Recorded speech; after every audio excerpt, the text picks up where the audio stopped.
शहर 7 बार स्वच्छता में नंबर 1 है और 8वीं बार आने की कोशिश जारी है। इंदौर के महापौर पुष्पमित्र भार्गव ने एक निजी बस को रुकवाकर उज्जैन से आए स्कूली बच्चों को स्वच्छता का पाठ पढ़ाया। बच्चों ने महापौर को किया अपने शहर को स्वच्छ रखने का प्रॉमिस। दरअसल उज्जैन से आए स्कूली बच्चे इंदौर में पिकनिक मनाने आए थे। पिकनिक ने वापसी के दौरान बस में बैठे कुछ बच्चों द्वारा सड़क पर कचरा फेंका जा रहा था। संयोग से महापौर पुष्पमित्र भार्गव की नजर उस पर पड़ गई। उन्होंने तुरंत अपनी गाड़ी रुकवाई और बस को भी रुकवाया। महापौर बस में चढ़े और बच्चों से संवाद किया और उन्हें स्वच्छता की सीख दी। बच्चों ने महापौर की सीख को स्वीकार किया और आगे से भी कभी कहीं भी गंदगी नहीं और अपने घर के साथ अपने शहर को भी स्वच्छ रखने का प्रॉमिस किया। मैं तो आपके पीछे पीछे चल रहा था, सब खिड़कियों से कचरा फेंक रहे थे आप लोग। हमारे इंदौर के बच्चे कचरा सड़कों पर नहीं फेंकते हैं। मुझे लगा ही था कि इंदौर के बच्चे नहीं है। हमारा इंदौर सफाई में क्या है, नंबर 1। क्यों है? क्योंकि यहाँ के स्कूल के बच्चे सड़कों पे कचरा नहीं फेंकते हैं और जो लोग फेंकते हैं उनको टोकते हैं। हमारा इंदौर और उज्जैन अलग अलग नहीं है। उज्जैन को भी नंबर 1 बनाना है। यस सर, बनाना है, अंतर बनाना है। तो क्या करना पड़ेगा उसके लिए? कचरा नहीं फेंकना होगा, डस्टबिन में फेंकना चाहिए। जरा एक बार खड़े होके सब दोस्तों को बताओ। कचरा डस्टबिन में फेंकना है, बाहर नहीं फेंकना है। और ऐसा खुद नहीं करना है, दूसरों को भी करने का बोलना है। और ऐसा खुद भी नहीं करना और दूसरों को भी ऐसा नहीं करने का बोलना है। इंदौर क्यों आए थे आप? पिकनिक। कहाँ मनाया पिकनिक? जू कैसा लगा? ज़ेब्रा दिखा? ज़ेब्रा है हमारे यहाँ। व्हाइट टाइगर दिखा? अब सब मुझे प्रॉमिस करो, आप सब स्कूल के बच्चे हो इसलिए आपको छोड़ रहे हैं। नहीं तो हमारे यहाँ जो लोग सड़कों पे कचरा फेंकते हैं ना, उनका चालान बनता है 1000 रुपए का। ईमानदारी से ये बताओ कि किसने किसने कचरा फेंका था। मैं आपको शाबाशी दे रहा हूँ, आप में कम से कम ईमानदारी तो है स्वीकार करने की। अब अगली बार तो नहीं फेंकोगे? पक्का नहीं फेंकोगे? कोई फेंके उसको रोकना है। घर का कचरा घर में और घर का कचरा गाड़ी में। उज्जैन में गाड़ी आती है ना? Yes sir. कि नहीं आती है? आती है।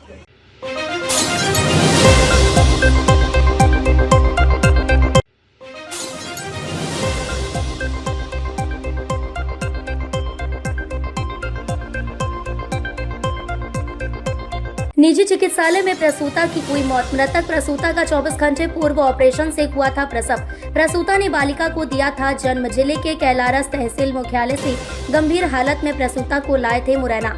परिजनों ने लगाया अस्पताल प्रबंधन सहित चिकित्सक व पैरामेडिकल स्टाफ पर गलत इलाज का आरोप। आक्रोशित परिजनों ने निजी चिकित्सालय के सामने लगाया जाम। सूचना मिलते ही मौके पर पहुंची पुलिस मृतका प्रसूता के शव का पैनल से किया जा रहा है पोस्टमार्टम। शहर के थाना स्टेशन रोड अंतर्गत पुल के नीचे रोड पर संचालित है निजी चिकित्सालय प्रसूता को छोड़कर अस्पताल के वरिष्ठ चिकित्सक व प्रबंधन हुआ गायब। पुलिस ने कहा पोस्टमार्टम व जाँच के बाद आए तथ्यों के आधार पर होगी कार्रवाई। पर जिन्होंने कहा अस्पताल प्रबंधन ने दिया मामला शांत करने के लिए रुपए देने का लालच। अस्पताल की मान्यता रद्द करने की मांग। क्या नाम है आपका? मेरा नाम पंकज प्रजापति है। क्या घटनाक्रम हुआ है, क्या वजह रही यहाँ पर आप आए हो, क्या है? मेरे डिलीवरी के दौरान मैं सरकारी अस्पताल में आया था तो दलाल मिल गए थे। तो उन्होंने सुबह 2 बजे तो आया था मैं, सुबह उन्होंने ले गए श्री हरि हॉस्पिटल में। वो बोल रहे थे कि नॉर्मली डिलीवरी हो जाएगी, कोई दिक्कत नहीं आएगी आपको।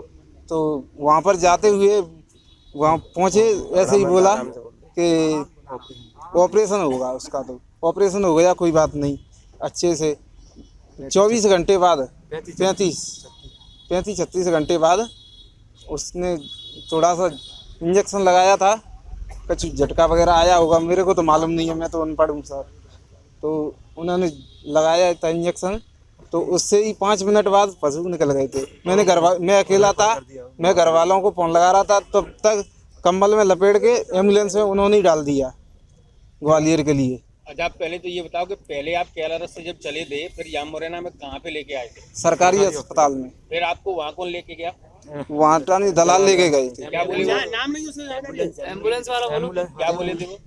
ये बोल रहे थे आपकी नॉर्मली डिलीवरी हो जाएगी, कोई दिक्कत नहीं आएगी। हमें अस्पताल के लिए क्यों मना कर दिया था उन्होंने? अस्पताल के लिए ये बोल रहे थे यहाँ तो बड़े बड़े इंजेक्शन लगाते हैं और यहाँ तो दिक्कत ही है, यहाँ सुनवाई नहीं होती है। अब दूसरी बात ये है कि जब तुम वहाँ पे तुम्हारे साथ जो घटना घट गई थी उसके बाद वो अस्पताल वाले आपको क्या ऑफर दे रहे थे, मतलब क्या कह रहे थे? उन्होंने कुछ नहीं किया, उन्होंने तो सीधे एम्बुलेंस में डाल दिया। मामले को निपटाने की कोशिश कर रहे थे ना रात को वो लोग? नहीं करी। नहीं करी। समझा तो रहे थे वो? बिल्कुल नहीं समझाया। जो ले गया था वो मिला था फिर? नहीं मिला। एम्बुलेंस वाला था कौन था? एम्बुलेंस वाला था। समझौता की बात की थी कि नहीं की? नहीं की बिल्कुल भी। रात को जब मैं गया था वहाँ पे तो वो मुझे भी रोक रहे थे, अच्छा। जो कह रहे थे कि अभी वीडियो मत बनाओ, अभी कुछ मत हाँ, करो, हम आप लोग गए बात थे, कर रहे हैं, अगर आप- मामला निपट जाएगा तो पूछ लेंगे यार, तो पूछे नहीं। क्या नाम है दद्दू आपका? रामता प्रजापति। रामतार जी, कल रात को एक महिला की प्रसूता की मौत हो गई, आप भी उनके साथ परिजनों के साथ खड़े हो, क्या मांग है, किस तरीके की क्या घटनाक्रम रहा? घटनाक्रम तो ये है कि जैसे जो दलाल लोग यहाँ से ले गए एम्बुलेंस वाले, वहाँ भर्ती कराया, ऑपरेशन कर दिया और ठीक भी हो गई, इंजेक्शन लगाने के बाद उसकी मृत्यु हो गई। मृत्यु होने के बाद कमरा में लपेट करके और गाड़ी में रख दिया। उनको पता भी नहीं कि गाड़ी रेफर कर रही। जब देखा वो ख़त्म हो गई, उसके बाद में फिर समझौता की बात चली है। उन्होंने ऐसा बताया कि पैसे ले लो, यहाँ पे ये निपटा लो, इन्होंने नहीं निपटाया और मेरा काम करके इधर भेज दिया है। और मतलब ये चाह रहे हैं कि उनकी हॉस्पिटल की मान्यता खत्म होना चाहिए, सख्त कार्रवाई होना चाहिए। हमारा यही निवेदन है। पीड़ितों को न्याय मिले। डिलीवरी हुई थी। डिलीवरी के दौरान बच्चा जच्चा दोनों स्वस्थ थे। फिर उसके लगभग 24 घंटे बाद महिला की मृत्यु हो गई। परिजनों का कहना ये है कि हॉस्पिटल प्रबंधन द्वारा गलत इंजेक्शन लगाई है, जिसके कारण मृत्यु हुई। पुलिस द्वारा तत्काल मर्ग पंजीबद्ध कर लिया गया है। महिला को पीएम हाउस के लिए पोस्टमार्टम हाउस में पहुंचा दिया है, जिसका पैनल द्वारा पीएम किया जा रहा है। यदि अगर ऐसी कोई स्थिति निर्मित होती है तो बिल्कुल दोषियों के खिलाफ कार्रवाई की जाएगी। परिजनों ने जाम भी लगाया है। हाँ, परिजनों ने प्रारंभिक तौर पर लगाया था, पर उन्हें समझा दिया गया है कि पुलिस के द्वारा निष्पक्ष कार्रवाई की जाएगी। मर्ग पंजीबद्ध कर लिया गया है, जांच की जाएगी और एक राजपत्रित अधिकारी के द्वारा प्रकरण में जांच करवाई जाएगी, जिससे परिजन संतुष्ट हो गए थे और उन्होंने तत्काल रास्ते से जो जाम था उसको हटा दिया। पीएम हो गया है मैडम कि नहीं हुआ? पीएम अभी चल रहा है, महिला के मायके पक्ष आने हैं, उसके बाद पीएम शुरू हो जाएगा। वार्ड क्रमांक 14 के पार्षद की चेतावनी, कहा नगरपालिका मेरे वार्ड में कार्य करवाए नहीं तो करूंगा आमरण अनशन। पहले भी ज्ञापन दिया, 7 दिन के आश्वासन के बाद भी आज तक मेरे वार्ड में कार्य शुरू नहीं हुआ।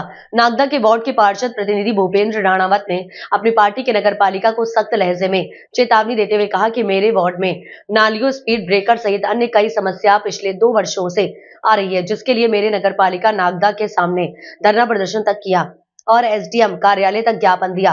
मेरे 6 वर्षीय बेटे ने भी प्रशासन और नगर पालिका की आंखें खुलवाने के लिए एसडीएम को तहसील कार्यालय में ज्ञापन दिया है, फिर भी इस गूंगी बहरी नगर पालिका की आंखें नहीं खुली। अब मैं पुनः एक बार 10 दिन का अल्टीमेटम दे रहा हूं। अगर मेरे वार्ड में नगर पालिका पार्षद द्वारा अगर मेरे वार्ड में कार्य नहीं किया गया तो अब मैं आमरण अनशन करूंगा, जिसकी समस्त जिम्मेदारी प्रशासन की होगी।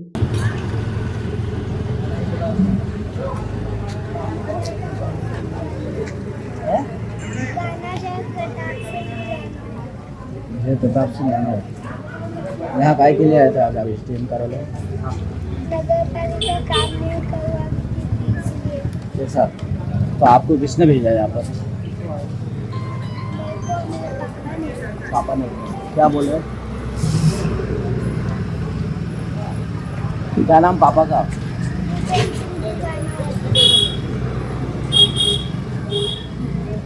लो बेन भी आ जाओ सामने, कहाँ हो आप? सही कहिए। आज इसके साथ मेरे को छोड़ो, आप तो वो जानकारी दोगे, मैंने इसके लिए पूछा है और मैंने इसलिए बच्चे। देखिए, किसी ने कहा है कि बाल गोपाल भगवान का स्वरूप होता है, बच्चे स्वरूप का रूप होता है। 22 वर्ष का है। मैंने नगर पालिका संबंधित आज ये लेकर देखिए इसको अधिकारी हमारे पास, और इसको देख के उनको ये लगे कि सच्चाई की लड़ाई, सत्य की लड़ाई एक मासूम बेटा भी लड़ रहा है। मैं संबंधित अधिकारी से और माननीय नगर पालिका अध्यक्ष महोदय से ये निवेदन करूँगा कि मुझे ना देखते हुए इन मासूमों की इस मासूमियत की तरफ देख के और उन अजा बस्ती के अजा परिवार के लोगों की तरफ देख के आप निर्माण कार्य कराएं। अध्यक्ष महोदय, मैं आपसे पुनः निवेदन करूँगा, देखिए ये परिसर हमारी है, आप हम सब परिवार के लोग हैं और वो भी आपके अपने परिवार के लोग हैं। सत्य में जयते हैं, मैं धरने पे बैठना नहीं चाहता हूँ, मैं अनशन पे बैठना नहीं चाहता हूँ। सर, आपका शुभ नाम क्या है? भूपेंद्र राणावत। कौन से वार्ड में आप निवास करते हैं? देखिए, वार्ड क्रमांक 14 श्री राम कॉलोनी में निवासरत हूँ और इस वार्ड से मेरी अर्धांगिनी पार्षद है। चूँकि महिला वार्ड है ये, तो मेरी पत्नी सीमा राणा तो यहाँ से पार्षद है और आज अब आपके समक्ष में रूबरू हुआ हूँ तो पार्षद प्रतिनिधि के नाते और इस वार्ड का एक बहुत जिम्मेदार जवाबदार नागरिक होने के नाते, चूंकि इस वार्ड का मतदाता भी मैं हूं। आज आपने एसडीएम कार्यालय के समक्ष एक आवेदन प्रस्तुत किया है भारतीय जनता पार्टी के लेटर में। क्या आवेदन है और क्या कारण रहा इसको आपको प्रस्तुत करने का? देखिए, पिछले लंबे समय से, पिछले 2 वर्षों से मैं अपने वार्ड की एक नाली, स्पीड ब्रेकर, सफाई, जो बहुत मूलभूत सुविधाएं हैं, जनता की आम जिंदगी की छोटी छोटी जो चीज़ें हैं, वो जनता की जो मांग होती है, वो मैंने नगरपालिका अध्यक्ष को, नगरपालिका सीएमओ को लगातार अवगत किया है। अब चूंकि उन्होंने ध्यान नहीं दिया तो फिर मैंने माननीय एसडीएम साहब को, तहसीलदार साहब को, और फिर उन्होंने भी बात को अवॉइड किया, तो जन सुनवाई के माध्यम से मैंने लगातार ये चीज़ें उठाई है। पर मुझे लगता है कि कहीं ना कहीं शासन की सुस्ती के कारण आज भी वो कार्य नहीं हुए। तो आज से ठीक 1 महीने पहले मैंने धरना प्रदर्शन किया था। उस धरना प्रदर्शन में संबंधित अधिकारी ने मुझे आश्वस्त किया था कि आपके वार्ड का निर्माण कार्य हम 1 हफ्ते में चालू कर देंगे। चूंकि आज 22 फरवरी होगी, 30 से 22 मतलब 22 दिन। फिर मैंने आज एसडीएम महोदय को ये संज्ञान में लाया हूं कि श्रीमान अधिकारियों ने जो कमिटमेंट किया था, मुझे लगता है वो फेक कमिटमेंट था, सिर्फ एक आश्वासन, झूठा आश्वासन मुझे दिया गया था। मैं आपको पुनः रिमाइंडर कर रहा हूं कि मेरे वार्ड की ये ज्वलनशील समस्या है। स्पीड ब्रेकर कोई बहुत बड़ी बात नहीं, नाली निर्माण कार्य कोई बहुत बड़ी बात नहीं, और वो भी ऐसी जगह जहाँ बहुत छोटे छोटे परिवार निवास रहते हैं, जिनकी मूलभूत सुविधा शासन प्रशासन को पहली प्राथमिकता में करनी चाहिए। ऐसे परिवार की मांगे है वो।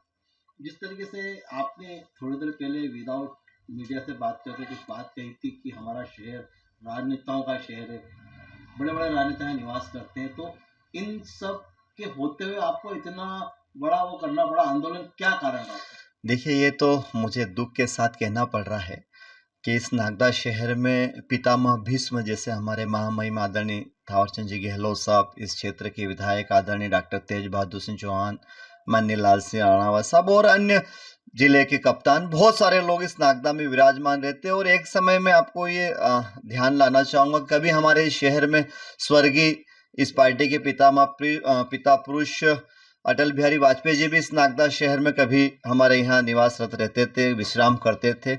इस नागदा के, जिसको हम ये कह सकते हैं कि आज की तारीख में महामहिम के परिवार से हमारे नगरपालिका अध्यक्ष, हमारी बड़ी बहन संतोष ओपी गहलोत को मैं लगातार उन्हीं की परिवार के, उन्हीं की समाज के लोगों के निर्माण कार्य के लिए आग्रह कर रहा हूं। और आग्रह तक अब स्थिति ऐसी आ गई कि मैंने आज विदाउट मीडिया के माननीय एसडीएम साहब से भी ये बात की है, और मैंने ये कहा कि साहब, यदि अब भी उन गरीबों की सुनवाई नहीं होगी तो मुझे फिर अनशन पर बैठना पड़ेगा, भूख हड़ताल पर बैठना पड़ेगा। और मैंने ये निवेदन भी किया है कि साहब, भारतीय जनता पार्टी का सच्चा सिपाही हूँ, पहले भी ये कहा था कि मैं धरने पे नहीं बैठना चाहता हूँ, पर यदि आप जनता की गाड़ी कमाई के पैसे का जनता को लाभ नहीं दोगे तो फिर हमें 100% जनप्रतिनिधि होने के नाते वो काम करना ही पड़ेगा जो हम नहीं करना चाहते।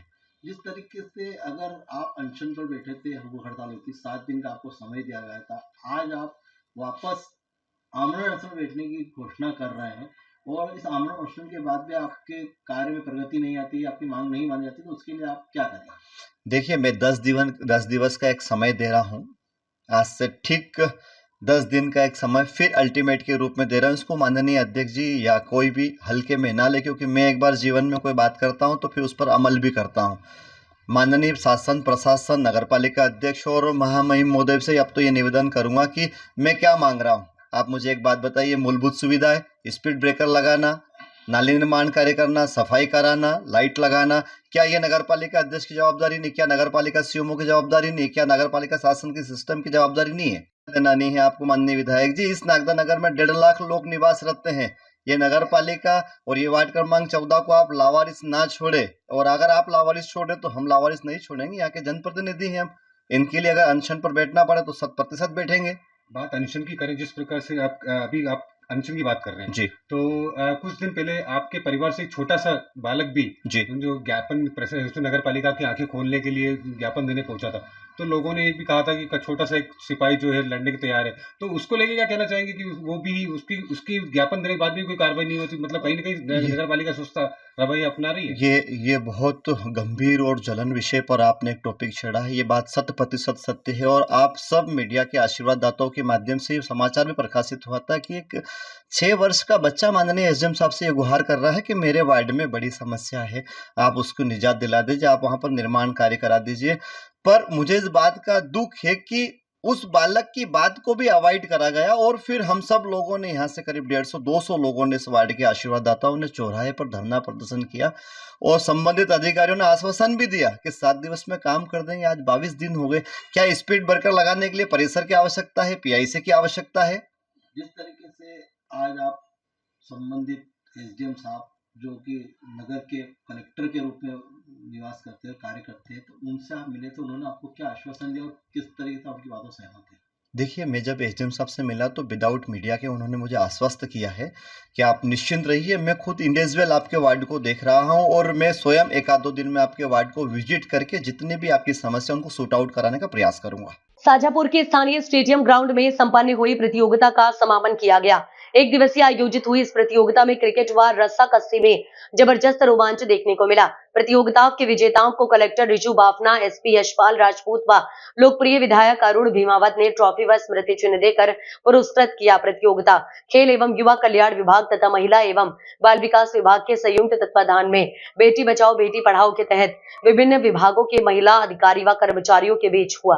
क्रिकेट प्रतियोगिता में पुलिस विभाग ने प्रथम तथा राजस्व विभाग ने द्वितीय स्थान प्राप्त किया। इसी तरह रस्सा खींच प्रतियोगिता में स्वास्थ्य विभाग ने प्रथम, पुलिस विभाग ने द्वितीय एवं महिला बाल विकास विभाग ने तृतीय स्थान प्राप्त किया। कार्यक्रम को संबोधित करते हुए कलेक्टर रिजू बाफना ने कहा कि खेल से न केवल शारीरिक एवं मानसिक विकास में वृद्धि होती है, खेल में हार जीत तो लगी ही रहती है, पर खेल में भाग लेना अपने आप में बड़ा महत्व रखता है। कार्यक्रम को संबोधित करते हुए लोकप्रिय विधायक अरुण भीमावत ने कहा कि महिलाओं के लिए पहली बार इस तरह की प्रतियोगिता हुई है। खेल के क्षेत्र में महिलाओं की भागीदारी महिला सशक्तिकरण के क्षेत्र में भी मिसाल है, जिससे आने वाले समय में महिलाओं का मनोबल बढ़ेगा। कलेक्टर महोदय के मार्गदर्शन में जिले में पहली बार बालिकाओं और महिलाओं को खेल के प्रति अवेयर करने के उद्देश्य से क्रिकेट मैच प्रतियोगिता एवं रस्सा खींच प्रतियोगिता का आयोजन किया गया।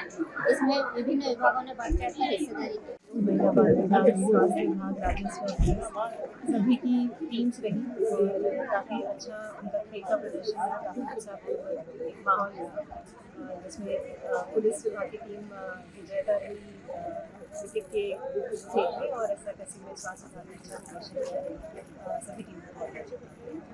चंडीगढ़ में आयोजित all India civil service athletics championship प्रतियोगिता में खरगोन जिले में पदस्थ उप पंजीयक रामगोपाल आस्के ने फिर से अपना जलवा दिखाया और कि उम्र की कोई सीमा नहीं होती, केवल मेहनत की जज्बा होना चाहिए और जुनून होना चाहिए, ये सिद्ध किया।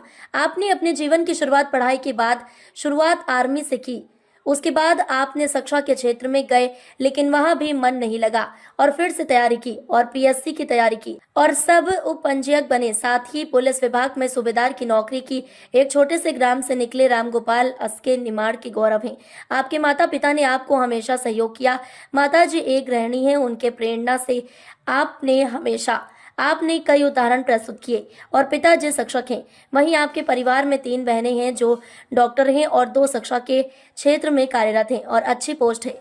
रामगोपाल आस्के को शुरुआत से ही कुछ करने का जुनून था और उसी जुनून के चलते आज भी आप दौड़ में आज भी कांस्य पदक जीता। आपने ये सिद्ध किया कि कुछ करने की उम्र की कोई सीमा नहीं होती है। यही जुनून आज भी कायम है और चंडीगढ़ में हुए all India civil service athletics championship में 60 आयु वर्ग में 5.24 मीटर की जंप लगाकर कांस्य पदक जीता एवं 100 मीटर दौड़ में चौथा स्थान प्राप्त किया।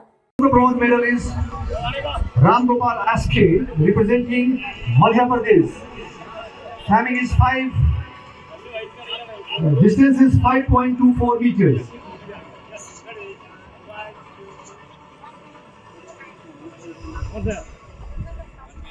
Winner of the long jump is M. Mohan Kumar.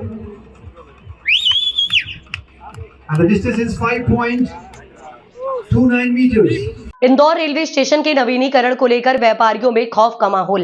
व्यापारियों को अपने व्यापार व्यवसाय के संचालन को लेकर चिंताएं सता रही हैं। सरवटे इलाके के एक व्यापारी ने प्रधानमंत्री कार्यालय को पत्र लिखकर रेलवे स्टेशन बंद न करते हुए 2 प्लेटफॉर्म से ट्रेन संचालित करने का पत्र भेजा था, जिस पर प्रधानमंत्री कार्यालय ने संज्ञान लेते हुए रेलवे जीएम को नया प्लान बनाने के निर्देश दिए हैं। दरअसल केंद्र सरकार द्वारा इंदौर के रेलवे स्टेशन का विस्तार करते हुए अंतर्राष्ट्रीय स्तर के एयरपोर्ट की तर्ज पर प्लेटफॉर्म का निर्माण किया जाना है, जिसके लिए टेंडर भी जारी कर दिए गए हैं। करीब 450 करोड़ की लागत से स्टेशन का रीडेवलपमेंट किया जाना है, जिसके लिए अहमदाबाद की कंपनी को टेंडर भी जारी किया जा चुका है। इस रीडेवलपमेंट प्रोजेक्ट के तहत स्टेशन के दोनों तरफ नई टर्मिनल बिल्डिंग का विकास, कॉन्कोर्स बनाना, नए फुट ओवर ब्रिज, शेड, आधुनिक restaurant, escalator, waiting area, ticket counter का निर्माण, सर्कुलेटिंग एरिया उन्नयन, आड़े तिरछे प्लेटफॉर्म सीधे करना और लाइनों में सुधार जैसे तमाम कार्य किए जाना है। ये सभी काम चरणबद्ध तरीके से किए जाएंगे और इंदौर स्टेशन से चलने वाली कुछ ट्रेनों को महू या लक्ष्मीबाई नगर स्टेशन पर शिफ्ट किया जाएगा, जिसे देखते हुए रेलवे स्टेशन और सरवटी बस स्टैंड के व्यापारी में अपने व्यापार के संचालन को लेकर डर बना हुआ है। व्यापारी अमन टावर ने बताया कि क्षेत्र में करीब 150 से ज़्यादा होटल्स और 200 से ज़्यादा रेस्टोरेंट संचालित होते हैं। यदि स्टेशन को बंद कर दिया जाएगा तो व्यापार व्यवसाय पर बुरा असर पड़ेगा, जिसे देखते हुए उन्होंने सांसद, महापौर और मुख्यमंत्री सहित प्रधानमंत्री को पत्र लिखा था, जिस पर प्रधानमंत्री कार्यालय ने संज्ञान लेते हुए रेलवे के मुंबई स्थित कार्यालय और रेलवे जीएम को प्लेटफॉर्म के रीडेवलपमेंट के लिए नई योजना तैयार करने के लिए निर्देशित किया है, जिससे व्यापारियों का व्यापार प्रभावित न हो। प्रधानमंत्री ऑफिस को एक पत्र आपके द्वारा लिखा गया है, किस संबंध में ये पूरा पत्र है, किस विरोध कर रहे हैं, किस चीज़ का विरोध कर रहे हैं? देखिए, मैं विकास का विरोध तो नहीं कर रहा, मैं एक चीज़ पे मतलब ऑब्जेक्शन लिया है कि जो अभी मुझे कुछ समय पहले सोशल मीडिया वो अपना अखबारों के माध्यम से पता लगा था कि रेलवे स्टेशन तोड़ के नए तरीके से बनाया जा रहा है। ठीक है, वो अच्छी बात है, पर मेरे उसके अंदर ऑब्जेक्शन ये है कि जो रेलवे स्टेशन तोड़ रहे हैं इनको एक साथ ना तोड़ते हुए आंशिक रूप से तोड़ के इसमें इसका रास्ता निकाला है। जो मैंने एक ऑब्जेक्शन DRM महोदय, वो अपना इंदौर सांसद महोदय और संभावित महोदय जी को दिया था, उस पर सुनवाई नहीं हुई थी, तो मैंने माननीय प्रधानमंत्री जी के कार्यालय में पहुँचाया था।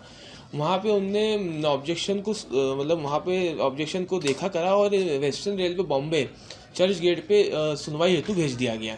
मैंने इसके अंदर आपत्ति ये ली है कि रेलवे स्टेशन के पास सबसे पास पड़ता है एम्बा हॉस्पिटल। कई दूर तबके के लोग जो जनरल की टिकट कटवा के जो नहीं मतलब प्राइवेट अस्पतालों का इलाज ले सकते हैं, वो अपना आयुष्मान कार्ड धारक यहाँ पे आके अपना इलाज करवाते हैं बड़े अस्पताल में और बड़े डॉक्टरों से। और इसके अलावा 3 नंबर और 4 नंबर तरफ देखा जाए तो मध्य प्रदेश का सबसे बड़ा होलसेल मार्केट है सियागंज, वो महारानी रोड। और ये भी है कि एशिया का सबसे बड़ा दवा बाजार मध्य प्रदेश के इंदौर में स्थित है। तो इन सारे मुद्दों को रखते हुए मैंने एक ऑब्जेक्शन लिया है, जिसकी सुनवाई हेतु वेस्टर्न रेलवे बॉम्बे को माननीय प्रधानमंत्री जी के कार्यालय पे पहुंचा दिया गया है। वहाँ से क्या पब्लिक ग्रीवेंस के रूप में, जनहित के उसमें रिस्पॉन्स किसी तरह का आया है? अभी कोई रिस्पांस नहीं आया, बस एक ओनली मैसेज आया था, SMS आया था, जिसको मतलब वो कह सकते हैं कि लाइव स्टेटस के भी आपकी शिकायत पे, ऑब्जेक्शन पे क्या आगामी कार्रवाई हो रही है। ऐसे में अगर कार्रवाई होती है तो कितने लोग प्रभावित होंगे? इसके अंदर देखा जाए तो सर अपना आप मान के चल लीजिए 1 नंबर 2 नंबर तरफ देखा जाए तो सरवेटे बस स्टैंड पे करीबन 100-150 होटल, लॉज, धर्मशाला हैं और अन्य ऐसी व्यापारिक संस्थाएं हैं जिनसे कहीं ना कहीं रेलवे का 50 से 70% लोग मतलब उनसे उनका मतलब व्यापार व्यवसाय डेली की रोज़मर्रा की चीज़ें निकलती हैं। अगर ये बंद हो जाएगा तो बहुत दिक्कत है। और मैं तो ये निवेदन करता हूँ कि आंशिक रूप से रेलवे का संचालन ना बंद करते हुए यहाँ पे कुछ रेलवे का संचालन चालू रखते हुए इसको नए पुनः तरीके से विकास किया जाए। क्या अपील करना चाहेंगे सरकार? बस ये सरकार से अपील है, यही है कि जनहित में इस मुद्दे को समझें और इसका कुछ रास्ता निकालें जिसमें सब किसी प्रकार किसी को तकलीफ नहीं आए। मेरा नाम अमन कुमार डावर। शाजापुर में बेटी बचाओ बेटी पढ़ाओ योजना अंतर्गत महिला एवं बाल विकास विभाग द्वारा स्थानीय स्टेडियम ग्राउंड में महिला क्रिकेट व रस्सा खींच प्रतियोगिता का आयोजन किया गया, जिसमें महिलाओं ने बढ़ चढ़कर हिस्सा लिया। प्रतियोगिता में कलेक्टर सुश्री रिजू बाफना ने टीमों की महिला खिलाड़ियों का परिचय प्राप्त कर टॉस उछालकर प्रतियोगिता का शुभारंभ किया। इस दौरान वरिष्ठ पुलिस अधीक्षक ने बॉलिंग की, वहीं कलेक्टर सुश्री रिजू बाफना ने बैटिंग कर हाथ आजमाई। वहीं रस्सा खींच प्रतियोगिता में महिलाओं ने जमकर रस्सा खींचा, जिससे माहौल हर्ष उल्लास छा गया और तालियों के गड़गड़ाहट से मैदान गूंज उठा। इस दौरान लोकप्रिय विधायक अरुण भीमावत, सहायक collector Shivam Yadav, ASP TS बघेल, डिप्टी कलेक्टर राजकुमार हल्दर, महिला बाल विकास अधिकारी नीलम चौहान मौजूद रही।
बड़वानी छेड़खानी करने वाले मनचले को छात्रों ने चप्पल से पीटा, वीडियो हुआ वायरल। इस वक्त की बड़ी खबर बड़वानी से आ रही है। शहरों में लड़कियों और स्कूली छात्राओं की छेड़खानी की घटनाएं लगातार सामने आती है। ऐसी घटनाओं के कई वीडियो आए दिन सामने आते हैं। इन वीडियो को देखने के बाद हर कोई हैरान हो जाता है। ऐसा ही एक वीडियो सामने आया है जिसमें एक मनचले की छात्रा ने जमकर चप्पलों से पिटाई कर दी। बताया जा रहा है कि ये लड़का छात्रा को अश्लील इशारे कर रहा था और कमेंट कर रहा था। ये घटना बड़वानी शहर के नए बस स्टैंड क्षेत्र की है। छात्रा ग्रामीण क्षेत्र की रहने वाली कक्षा 12वीं में पढ़ती है। कोचिंग के लिए बड़वानी आई हुई थी। छात्र भी छात्रा के गांव से बस में बैठकर बड़वानी आया था। छात्रा के घर के पास लड़के की बुआ का घर है। बस स्टैंड पर छात्रा के उतरने के बाद लड़का युवती से छेड़छाड़ कर रहा था। छात्रा का कहना है कि वो पिछले कई दिनों से उसका पीछा करता था, आज भी वो यही कर रहा था। साथ ही अश्लील हरकतें कमेंट भी कर रहा था। उसी समय मनचले लड़के की छेड़खानी करने के बाद छात्रा डरी नहीं और उससे भिड़ गई और जमकर चप्पलों से पिटाई करने लगी। इसके बाद काफी लोग जमा हो गए और उन लोगों ने भी लड़के को अच्छा सबक सिखाया। वीडियो में देखा जा सकता है कि छात्रा लड़के की चप्पलों से पिटाई कर रही है और ये लड़का इनसे हाथ जोड़कर माफी मांग रहा है।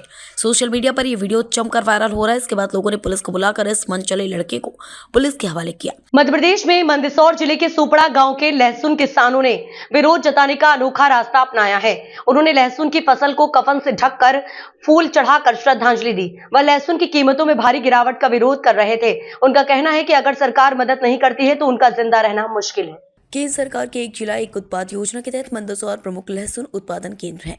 फिर भी यहाँ लहसुन की कीमत काफी कम है, जिसकी किसानों को भारी मलाल है। किसानों ने सरकार से लहसुन की उचित कीमत दिलाने की अपील की है ताकि कम से कम उनकी लागत निकल जाए और वे लहसुन की खेती जारी रखें। सुपड़ा के किसान प्रहलाद पाटीदार ने बताया कि मैंने 50,000 रुपये प्रति क्विंटल में 7 लाख रुपए का ऊँटी लहसुन का 14 कुंटल बीज खरीद कर 7 बीघा में बोया था। 3,50,000 रुपये हकाई, जुताई, बुआई, कीटनाशक छिड़काव व लहसुन कटाई का खर्चा हो गया। अब लहसुन 4 से 6 हज़ार ही बिक रहा है। यह बड़ा घाटा है। बीज भी इधर उधर से कर्ज लेकर लाया था और अब बीज का पैसा भी निकलना मुश्किल ही लग रहा है। खेती किसानी घाटे का धंधा साबित हो रही है। प्रहलाद पाटीदार। प्रहलाद जी, आज आपने खेत पर आपके जो है विरोध स्वरूप लहसुन के साथ कुछ क्या किया और क्या मांगे? मांगे सरकार ने, हमारे जो बीज के पैसे भी नहीं आ रहे हैं सर। जो सरकार यह है कि वाजिब दाम दिलवाने की कोशिश करे हमारे को। क्या किया है आज आपने? क्या किया है आपने आज? लहसुन कटवाई की। क्या विरोध कुछ किया है? विरोध ये लहसुन पे कपड़े उड़ाए, हम मर गए तो लहसुन भी मर गए ना, हम भी मर गए। अच्छा, हाँ। क्या मांग करते हो सरकार से? सरकार से उचित दाम दिए हमारे को सरकार। 20,000 रुपये कुंटल तक तो। ठीक है। ऐसा कुछ विरोध प्रदर्शन किया है आपने लहसुन के ऊपर, किस तरह का विरोध प्रदर्शन है और किस बात को लेकर किया है? देखिएगा, आज सबसे ज़्यादा दुखी हम परेशान हैं तो हमारा अन्नदाता किसान परेशान है। फसलों के वाजिब दाम नहीं मिल रहे हैं। किसानों ने ऊँटी लहसुन जो है वो 54 से 55 हज़ार रुपये क्विंटल का लाकर के बीज बोया और आज स्थिति है कि कृषि उपज मंडी में औने पौने दामों में लहसुन बिक रही है। इससे किसानों में काफ़ी आक्रोश है। इसी को चलते आज हमने यहाँ पर यह विरोध स्वरूप जो लहसुन ये मर चुकी है, भाव नहीं मिलने के कारण एक तरफ किसान भी मर रहा है और ये लहसुन भी मर रही है, तो हमने आज ये विरोध प्रदर्शन किया है यहाँ पे। इसके लहसुन के ऊपर ये कफन और माला चढ़ा करके और यहाँ श्रद्धांजलि भी दी है। तो निश्चित रूप से एक चाइना की लहसुन जो है वो अफ़गानिस्तान के माध्यम से भारत में आ रही है, तो इस कारण से भी किसानों को जो है लहसुन के भाव नहीं मिल पा रहा है। कहीं ना कहीं सरकार भी चाइना के लहसुन को रोकने में विफल रही है और इस सरकार में सबसे ज़्यादा दुखी एवं परेशान हमारा अन्नदाता किसान है।